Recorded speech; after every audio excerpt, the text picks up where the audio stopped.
Hello, my name is Dominic Underhallhouse and welcome to another episode of Moonbreaker. In today's episode we're going to be looking at a list that beat us in the previous video.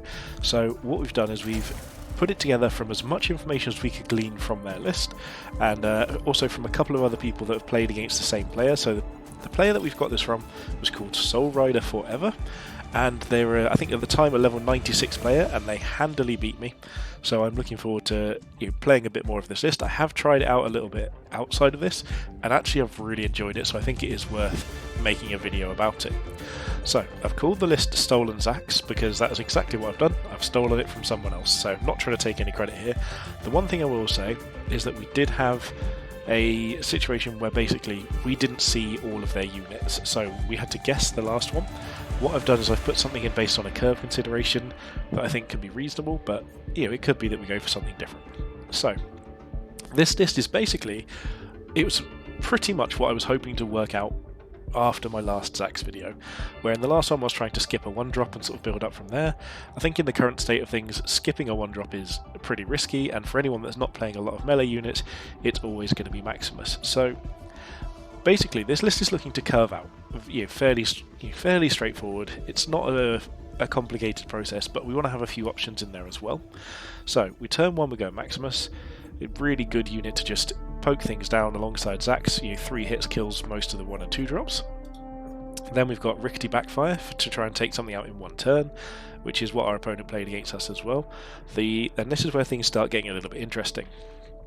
In the game we played, our opponent had Escape Hatch, so was able to put Defense Dome down on turn 3, but also Peacemaker Balam. Now, Balam seems a little bit of an unusual choice, but with Zax having the ability to gravity disc things, the stun can actually hit 2, sometimes 3 units.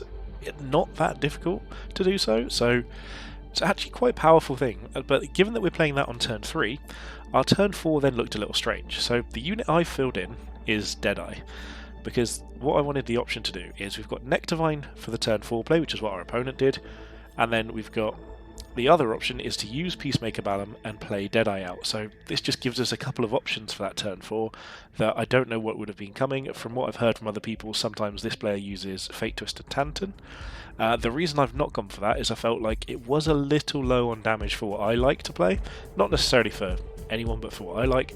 So I wanted to increase a little bit more, and I chose Deadeye over Taria, even though Taria is really good with Rickety Backfire.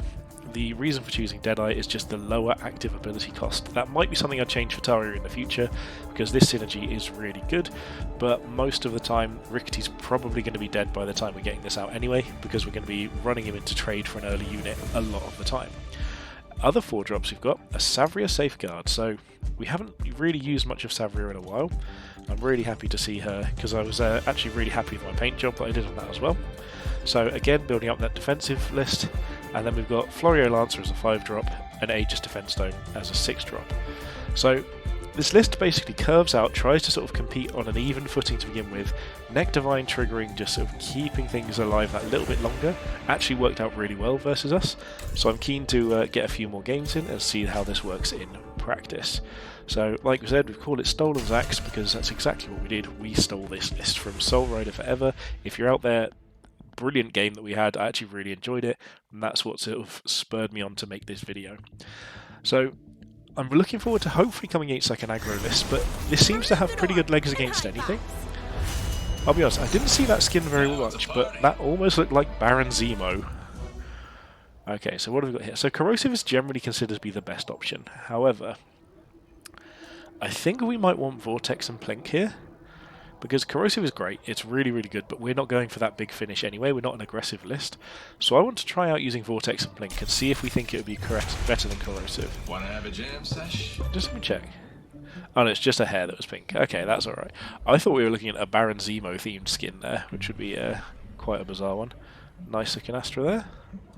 Okay, so because we are the beatdown, so to speak, so far, we know we're going to be curving out. We want to just get as good line of sight as possible, get that minus 15 I guess, 29%. If we'd have got that, we'd have had a very nice use of Plink coming forwards there. That's the only reason we went for it. If we didn't have Plink, I'm not sure if I'd have done the same. I might have done, I'm not entirely convinced. Next turn having Vortex means we can almost definitely get good line of sight onto the Cinder Orb, and that's absolutely what we're going to do. We're not going to worry about damaging Astra, we're going to worry about taking that Cinder away, keeping them off of 2, and even just pulling it out if we need to. If they're playing a 1-drop though... Okay, they're just playing Maximus. So I think for us, we actually just want to pull this into the centre, maybe even with Astra as well. No, let's just pull Maximus as far forward as we can. Let's bring him out over here, and we'll see if we can get him down to 1. At your service. So we get our Maximus in here. If we get any crits, it would be nice. Bring Zax up and do the same. We didn't get the crit, but it's the only thing we can blink anyway, so we might as well. And then I think we're just going to move back here, same reason as they will, just to sort of... In fact, we can move to this side so that they have to move more awkwardly to get around to it. And I'm still going to play Rickety Backfire here. The reason for it is... Oh, that's Deadeye. Is that I want to basically make it so that whatever they play, we've got a chance of trying to take it out. So it's not necessarily going to be the most useful unit, especially in terms of utility. If they've got Corrosive here, it could even die. Disruptor, okay. This is an interesting choice for them. I'm not really sure what they go for here. Because I'd probably consider going for Rickety, but I'm not entirely convinced that that's the... I mean, yeah, this works. So the thing about this is this gives us 2 options of things to hit with Blink. So if we can get damage onto both, at the moment we probably can't, but if they move out there we might be able to, and we'll just get a little bit of extra value if we can. So the thing with taking out Maximus here is, for us, is that also leaves us the option of going for Peacemaker Balam for whatever unit they play next, and then they're really far behind in terms of actual units available. So this feels like Beatrice. Yeah, that's a Beatrice. Okay, there we go. So Beatrice is absolutely one of the things that we're happy to attack with Rickety Backfire, because dealing 4 damage to that, 5 if we take this in, absolutely worth it. However, we are going to come here and just take this out first. 100% chance to hit. Get that sorted. And then what we want to do is stay out of melee range so that she has to move into melee range to try and deal with this. So unfortunately we don't have anything we're going to get to blink this turn. I'll tell you what, not getting the explosion there is actually a bonus, because that means we've got much more chance of Rickety surviving another turn. And then so here's where I was saying about Deadeye or Balam. So if we play Peacemaker Balam over here, there's not even many places they can go to hide from that ability as well. So nothing here is actually taking damage, we'll just blink it, it doesn't matter. Just to sort of show off that we've got it. I kind of wanted to just see what fish we got. It's a blue one. Okay, so the Stim Burst probably brings them around here. Ooh, not even quite in range there. Oh, that's actually really close. That's not quite what they needed. So they've got good options here. If I were them, I'd probably work on Rickety, just because Rickety's the thing that can do the most damage. And with Astra there, 1 Rickety trigger does kill itself. I'd probably attack here with Astra and then move away and play something, because otherwise Rickety getting access to damaging 2 units at once is pretty low value. I'd attack first though, unless they wanted to attack. Yeah, they're attacking Maximus, okay. Good job, Ferg! So the question is, what's their play? And given that we've got Vortex and Blink back, I think we're in a really good spot. Okay, so our opponent doesn't think they can come back from that. Personally, I probably agree. I think we could Peacemaker Balam almost every turn from then on if they play something worthwhile. If not, we can just keep chipping damage. Play our 4-drop Savria in that case. And are we getting Maximus to rank up? Ooh, nearly. We are... Where are we? We are 10 XP away, but Deadeye has ranked up. So we're doing quite well on these. I'm looking forward to getting some of these up to rank 10 so I can start getting the banners. So far our highest are Deadeye and Florio Lancer. Unsurprising to me given how much I enjoy playing those units. So we're going to give this another go and see what we can do. But this list I've actually found to be quite reasonable. It does hold its own very well. I think Rickety Backfire is an interesting unit because at the moment I feel like it's almost an auto-include in most lists. Because in an aggro list it's got the potential to just dish out 12 damage to the face in one turn with a Tire Arsenal trigger, which is absolutely mad in a 20 health game. but in a defensive list, it's the only 2-drop that can one-shot an enemy 2-drop, pretty consistently if they're on the aggressive plan. It's obviously not going to one-shot a Beatrice without some extreme bizarre situations. I mean, I suppose technically if the explosion can crit, I don't know if it can, but I think it might be able to. I don't know. Maybe not. But either way, if the explosion could crit, then maybe it could, but otherwise it's not possible. But either way, every other 1 and 2 drop you've got a reasonable chance of taking out with an explosion from Rickety. So I actually like it in defensive lists, as it's a 2-cinder way of dealing with another 2-cinder unit. And I think that's something that, defensive lists need at the moment. It's just that early trade, so that as the game goes a bit longer, they're playing 1 and 2 drops, you're playing 4 and 5 drops, and even if they're playing slightly more, yours are slightly more efficient per model. So if you keep the model count roughly equal, that really does help. And Rickety being AoE as well means if they're being aggressive and forwards, you can take out multiple things and you deal damage to multiple different targets at one time. So on a similar note, that's the reason we're playing Zax as well, is Zax is just 2 range damage is so powerful in terms of taking down that early aggressive start from opponents, and that's why I think, like I said earlier, Maximus is almost a must in a Zax list at the moment. There's no world in which, dealing 2 damage, if you can get 2 damage on a unit turn 1, turn 2 you've got the remaining 4, and that's enough to kill most aggressive 2 drops, so it's actually a really powerful option to have that 2 damage 1 drop. And then moving on from there with the list, so the ideal situation is to have your Nectarvine, your Defense Dome, and then a Florio Lancer hiding at the back. Just keep yourself nice and defensive, use Zax for Gravity Disc and to use the mines to keep things blocked up and out of the way, and you can just start launching things over the top, taking people out with Florio at a distance and healing up the whole time as well. So we obviously can't heal our Nectarvine, but Nectarvine just buys you so much time if they're not focusing it, especially if it's in a defense dome, that I actually think it really does make a difference to the clock. So other things that we like to think about in this list is Savria. So I'm not really sure how we're going to use Savria. I can see situations where she'd be useful, but I think she's just going to be like a value unit here and there. And we're actually coming against the same player again, so hopefully we can have another good game, because that was a really good start from them. And here, so this one I think is going to be either Vortex and Recall or Corrosive and Nano Shield. I think we want to try out Corrosive here. So Corrosive we know is the strongest one here, but with Nano Shield we can play that onto Rickety if we can keep him alive and go for that solid play there. Now with them going first, in this situation if I were them, I would be playing a Cinder Orb, because going first it's really easy to protect. I'd probably just place it back here and they can try and just do something useful with that early on. If they go for Maximus again, yeah. So we'll see if we can get line of sight onto him. I don't think we will. We do not. There's no world in which we can get onto that. So I think we're actually going to just stay back here. And what we're going to do is we're going to put Zax about here. And we're going to put our Maximus just over this side. Make it as hard as possible for them to hit our Maximus. They can hit our Zax, but then Maximus is also going to be a little bit safer. So I think this is a reasonable start for this style of play here. We'll just see what they do, because if they go over here and just take the shot at us and move back, then that's about what we can expect at this point.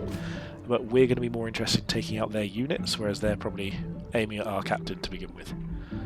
So, I also want to say hello. Jakar in the flesh. In the flesh. Okay, so they got blindsided Esley, so that's a really defensive position for Esley. I think, personally, I'd have been a little bit more aggressive with it, and I think in this case, because of that, I'm going to be trying to poke Esley from as far away as possible and get the damage onto him over Maximus, because I think Maximus is just going to be too safe. We'd rather save Maximus for a turn where we can just pull him out of place and just deal with him on our own. I imagine they move back to where they came from. Yeah. So in theory, I should be able to get in range with Zax here and just... Ooh, they're going to go for the block. Okay. So now we need to have a look at what their lines of sight are. So they've got the block onto Esley really well there, so that's really good on their part. So I think that just means that we have to go and take out their Maximus. Oh, it's blocked. Oh dear. I messed that up. So this is actually really bad for me. I need to... We did get the hit. That's actually quite lucky, I'll be honest. I thought I had line of sight there. That's my fault. So I've actually, basically this whole situation here is kind of a mess. But what we can do is if we play Rickety, where can we play him safely? And we could go over here, which is just minus to hit versus range. Esley's range is actually pretty far, but not far enough, so I actually think we're just going to place it here and hope they don't have a movement assist. At your service. And then our Maximus will come back this way. So yeah, this wasn't a good start. I should have actually had extra damage onto Maximus, because that's who I was aiming for. I'm lucky I did get the one onto Esley, to be honest. And it looks like they're going to probably go for some damage onto Rickety Backfire here. And I think... Oh no, they're going for Captain. Okay. So one of the things that we're doing here is, because we've got Corrosive, Maximus can be killed by one Corrosive hit from Rickety Backfire, and that's probably what we're going to look at doing, unless we think we can safely get onto Blindside or Esley. This, I think, is a mistake if they move there, because we just move him in range. But looking at this current state, if they move Esley... Ooh, escape hatch, what's this? Something big and scary? Quite thicket. Okay. I will admit I was not expecting that. Interesting. So I almost feel like I want to just punch a bunch of damage onto that. And they can play another... Oh, a Cinder Orb. Okay. This is a really interesting situation. I can see a world in which if we can pull things into here, we can send Rickety Backfire in, destroy both of these, or even we can steal the Cinder. They've got even more to play. So what's it going to be? What they did to get it? Okay, it was a Beatrice, that's fine. Just look like you're thinking. So, the question is, what can we do with Rickety here? This is a really good position from our opponent, I'd like to say. That's pretty nice to see. Especially from someone who is evidently slightly newer of a player. So we can play Balam here, but I actually think I'm kind of not that worried about Balam. I think I'd rather just get a Gravity Disc over here. You just steal that Cinder from them, get one back for ourselves, but in fact either way I kind of want to do this. The reason for this, I was hoping that we would get that rather than them, but what I want to do... Rickety's not even in range. Okay, so... Okay, what I'm going to do is I'm going to place Rickety here, so that Beatrice is in range. I'm still going to... I'm not even going to Corrosive that, I don't think. Let's Corrosive here. Go for this. Hope we explode. We do explode. We'll pop out here. Get a couple of damage onto Beatrice as well. Of course we miss one, which is pretty bad. Place a mine over here. So the mine was a bit of a last minute thing, but I was just thinking, what if we could actually block Thicket off and get the damage off? Okay, so they can do a 10 damage onto us. 13? Wow, there's a lot of damage coming in here. I want to say Waywatcher's playing really well for a level 1 account. This is actually quite impressive to see. But unfortunately, with us having Nano Shield, I think we're in a not too bad of a spot, especially if they don't kill this. That crit kind of makes up for it a little bit. So I think they're going to kill Rickety. I think they'd be foolish not to, but they could just go for more damage onto the Captain. Yep, that's fine. So yeah, I actually think we're in a bit of trouble here. Ooh, the crit as well. Okay, so... Astra's like, hey, Astra Fergie! I think we're in a lot of trouble. I think Waywatcher's a really good player for a level 1, absolutely. And they've taken us down. Which is, I'll be honest, not what I was expecting to happen in this sort of video, so I'm really happy to see that. I like people showing us up. I think the Thicket is a really good deal here, and I'm not really sure what our correct route forward should have been. So, we need to obviously take damage off the table. So let's pop this over here. We can play Florio Lancer, Savria Safeguard, Peacemaker Balam, because we've got that extra Cinder here. So the question is, how do we need to use it? Want me? I'm right over here. It could even be that we want to go over here with it, or over here. I think, unfortunately, I almost need to split the damage up a little, which is not how I'd like to be playing. This moon's talking to me. So I think Savria this turn and Nectarvine and Activate next turn is probably actually our best method of dealing with this. Savria needs to be dealing damage, so we're going to try and tri-point Taria here. Look alive, stay alive. We'll pop a Sleep Mine over here for the Thicket, and we are going to invulnerable ourselves. So with Nectarvine next turn, we are still in a shot of surviving. This is awkward for them to hit. They can get in base contact, but we'll be able to take some damage off the table. The question is what their follow-up is, and is ours good enough, basically? Oh, I didn't press the button. Oops, sorry opponent. Let's just... Everything happens for a reason. Yeah, I'm not sure the, like I said, people said before, the emotes could do with a little square bracket thing saying, this is what I'm doing. We'll compliment them. I've seen worse. Again, that compliment does not feel like a compliment. So,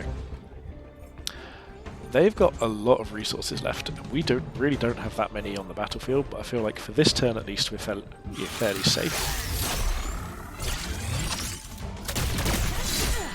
Okay, yeah, we got some damage back, so they can probably kill Savria with a couple of attacks. We've got the attack back for one there as well, which is nice. Again, so us being able to heal next turn is going to be important. I don't know how we're going to survive in general. I mean, in theory, actually. In theory, we're not dead. That, I think, was... I mean, I suppose it's fine. Because if we can find a way to pull Thicket into these mines, both of them, and then hit with Zax, that's Thicket gone. Maximus can potentially take out Taria. They only then have 3 ranged attack, and we can still play Balam? So let's see what the Gravity Disc does here. So we do need to move first. So we'll move to about here. So we're going to Gravity Disc these in. Friends forever. Get this damage off. Shoot, kill. There we go. So we can't fit through that gap. So we're going to move as far as we can over this way. And just shoot Taria first. And then move over this side. Again, so they've got Escape Hatch and Corrosive. So we can't do much here, but if we play Peacemaker Balam out... So Peacemaker just slows things down is the issue, it doesn't actually save us.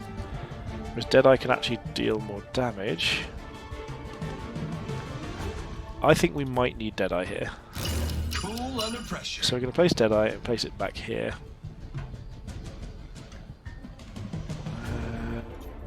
You know what? No. We're going to go Balam. Because Balam can basically neutralise an entire enemy unit each turn, and that could probably save us more damage than that will. Next turn we're going to be playing Nectarvine and then activate Balam. So this is how we're thinking we go from here. Again, we've got 3 damage coming in here, and the following turn they're going to have Corrosive. So we need to be able to stun Maximus. And that's what Balam is here for. If they go for a... Ooh, that crit's pretty brutal. That was just a warm-up. Yep, that's just going to be for... If they stay here and don't move the Maximus, which is unlikely. Oh, they can just into the breach. Of course they can. Why was I not thinking this through? Yeah, Tipu's going to kill us. Nice! I like that. This opponent played really well. Yeah, for some reason, I just completely ignored into the breach there. I should have been running further away. I should have been trying to move block. That was a pretty shocking error towards the end there, but I think we were going to be struggling there no matter what. And Tipu is always great to see. Happy to die to our little friend Tipu. I think we've just about got enough time to fit in one more game. So we'll pop this on and see what our opponents can come up with. It's probably going to be the same player for a 3rd time, because like I said, the populations aren't that high when I'm recording this. So, likely to be the same player, but I'm really happy if it is. I've enjoyed playing against their list. Yep, it's all. There's us. And we're against Extilior instead. Gloomside Extilior. So we've got Vortex and Orbital, Corrosive and Lifeline, Stimburst and Plink. I think Vortex and Orbital is actually not too bad here. So Orbital is a bit lackluster at the moment, but a lot of the time they're trying to run straight towards us. So if we just place this in an area in front of where they want to go, it forces them to spend an extra turn not moving through that or moving inefficiently. So we are first. Can we get... What's the best we can get? Is it minus 22, I think? Yeah, minus 21. There we go. So we get that hit in. Perfect, we actually got it as well. So because we got that, we're going to deploy really aggressively with Maximus and just try and put them on the back foot. Just kidding. With Vortex as well, we can maybe even pull them back out of position or pull something else that they deploy out of position as well. And we can start trying to just chip away extra damage onto them. Whenever they play, there we go, it's their Maximus. So can we get it to somewhere we can see? We absolutely can. So that's what we're going to be trying to do. I've got plans soon. So Maximus is just going to come here and shoot theirs. Question is, where can they move? So they can move to there, so I think we just go back to about here. Zach's up this way. Go for this shot. Okay, we did miss, which means I am still incentivized to play Rickety out. And I think Rickety is just going to go about here. It's out of range of Extilior and hopefully his AoE as well. We're going to be able to be hit by Maximus, but that's absolutely fine. And then next turn, because we're chasing them away, we can place this in sort of this sort of area maybe, and make it very hard for them to run away from us. Or if they're being offensive, we can place it just about here, and then we can move back slightly out of it. Okay, so they played Esli. So what we're going to do... Who am I? This is interesting, because we can get a good line of sight here, but we can't quite get in range for what we want. Is it worth 3 damage to give away Rickety? I think it might be, especially with what we've got to have following up. So we're just going to send Rickety in for the 3 damage.